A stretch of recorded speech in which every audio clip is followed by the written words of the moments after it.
Hello everyone and welcome to Season 5, Episode 16 of Pro Wrestling's Top 50. I'm your host Travis McNeil, and today we continue our countdown of the top 50 matches in NXT history with match number 35 on our list, which is the street fight between Dakota Kai and Tegan Nox from the NXT TakeOver Portland event held on February the 16th of 2020. This match has kind of, in a way, I guess, become a little bit of a sentimental match for me because it was the very first actual countdown video that I did a year ago for this program. So this match came in at number 50 on the top 50 matches of 2020. At that time, it was a very short video. These videos obviously vary in length depending, on the match itself. I certainly, hadn't refined kind of my review style for these videos. I still haven't refined it, everything's a work in progress. But it's definitely a video that could get a little bit of an upgrade. So I'm kind of happy that we get to do it again. This match is so awesome. And what I like about it is that it feels really different from a lot of WWE style street fights, especially, in an NXT style street fight. We've seen so many times, with matches like Johnny Gargano versus Tommaso Ciampa and Adam Cole versus Kyle O'Reilly, where, they have these big blow-off street fight matches and they're overly long and they have a lot of these, really big, kind of contrived setup spots, with lots of lying around and a lot of this, melodrama added into it. And it kind of takes this big, almost a cinematic kind of approach to being this big, conclusive match. This match, though, goes in the complete opposite direction. It's about 10 minutes long. And it feels like two women that completely hate each other, and they tear into each other for the entire length of the match. It never stops moving. And all of those flaws that I find those big, NXT street fights can have are non-existent in this match. And I can't remember if I said this in the initial video or not, but this truly feels like probably the closest WWE's ever done to having, I'm going to call it like a pro wrestling guerrilla style, like guerrilla warfare, match where it's this big, chaotic blow off, but it's action packed and it absolutely benefits from it. And it makes it such a better, more memorable match as a result. The feud that these two had coming into this match was really, really well done. And a great example of, something seeming organic within NXT, whereas a lot of times it feels kind of forced. And, I know I constantly harp on the Gargano and Ciampa feud where, they would keep going back to it and it felt so contrived and so, forced. But here that wasn't the case. You have a simple story of two women that were best friends, that, were both hurt at the same time, that really leaned on each other and relied on each other, that came back around the same time. And, one being Dakota Kai was overlooked for the other being Tegan Nox, and, took offense to that and basically snapped and turned on her friend. So a great story that led to this match. There's a really great video package that builds it all up prior to this. Dakota Kai seems like she's maybe sort of wrapped up her NXT career. We'll see if she gets, a proper shot on the main roster. I hope that she does because she's phenomenal. Tegan Nox is one of the saddest stories in recent, WWE memory, in my opinion, where she just unfortunately, would get hurt time after time after time. Finally, makes that comeback, gets the shot on the main roster. They really do nothing with her, and ultimately she's been released. She's an incredible talent. I have no doubt in my mind that she won't tear it up, back on the independents. It would not surprise me in the slightest to see her, get a good run in a Stardom or get to go to AEW or wherever she chooses to go. The wrestling world is her oyster, and she will turn out just fine. She's fantastic, and it's sad to me that the WWE, didn't see that with her. This match, though, it's a perfect example of how talented both of them are.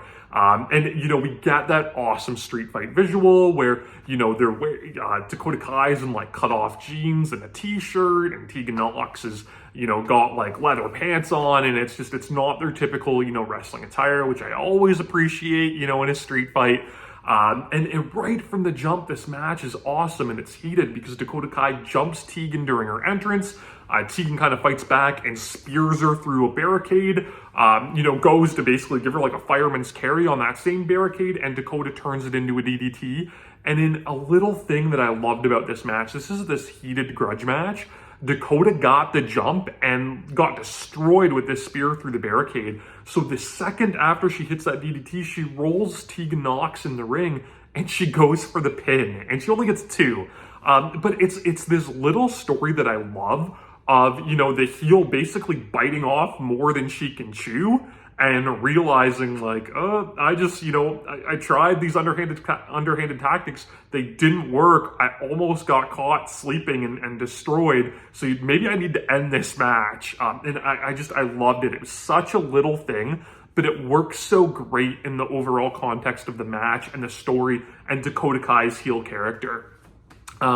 They do like just a really good job at taking all of these, elements that we see in these street fights all the time that can be, a little hokey and a little silly, but making them seem brutal and violent. And one thing they do a great job with is a garbage can. So like aluminum garbage cans, I think back to like on like a Nitro or a Thunder. I think it was Tony Schiavone basically saying like, they make a great sound, but they don't hurt, right? And just completely, demystifying the garbage can in wrestling for me.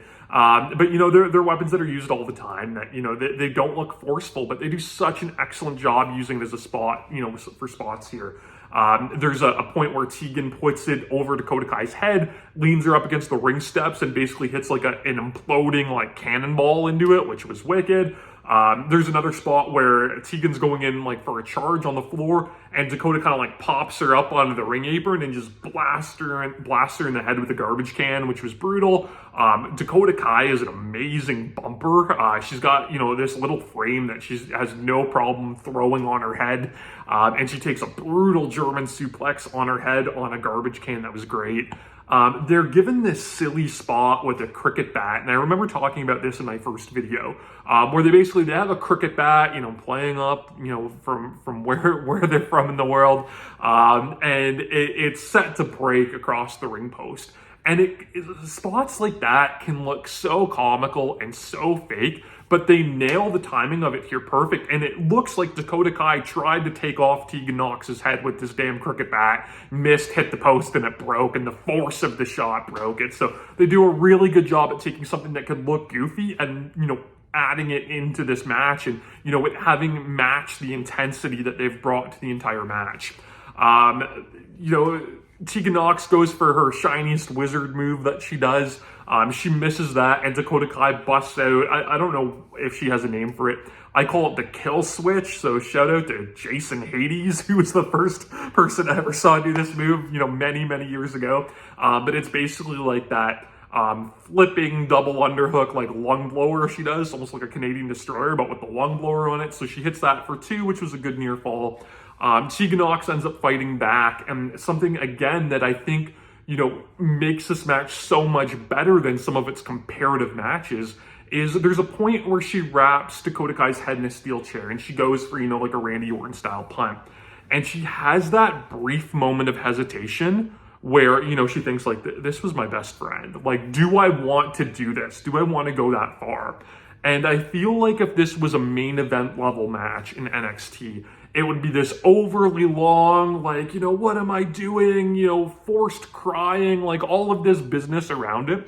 But it was just this quick moment where she's like, am I going to do this? Hell yeah, I'm going to do it. And goes for the punt. And it fit this match where, it makes sense that someone would organically have those thoughts, as they see their former best friend struggling and they're about to commit this death blow.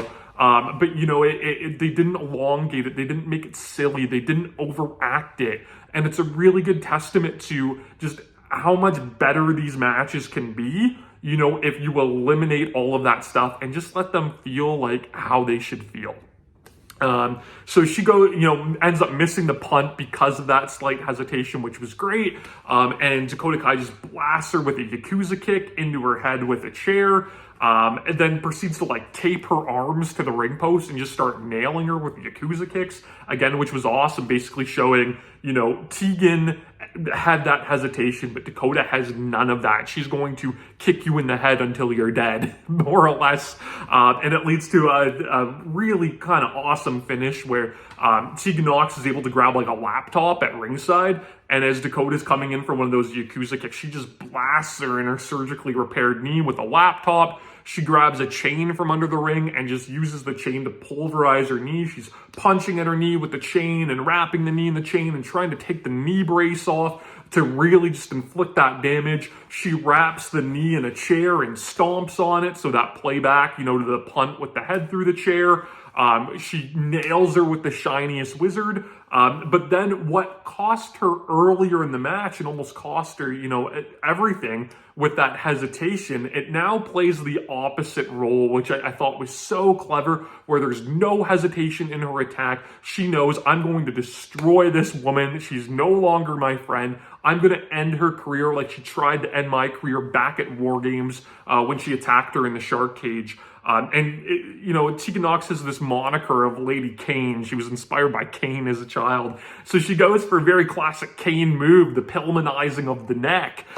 So she just ups the ante so much. She lies Dakota Kai over a table, puts her neck in the chair, goes to the top rope, and she's about to stomp on it. But all of this happening, rather than her just going for the win after the Shining Wizard, which would have no doubt got her the 1, 2, 3, this leads to the reemergence of Raquel Gonzalez, who we'd seen in the Mae Young Classic. I remember, and I commented on this in the original video, that when she showed up, I didn't remember her at all. I had no clue who she was. And Beth Phoenix, you know, on commentary had to go like, that's Raquel Gonzalez, right? As if, you know, we were all supposed to know. But she comes out and she basically just hits like this tossing choke slam on Tegan Nox off the top rope, which is supposed to be through the table. And Tegan Nox just hits the back of her head on the table and flips the table over with it.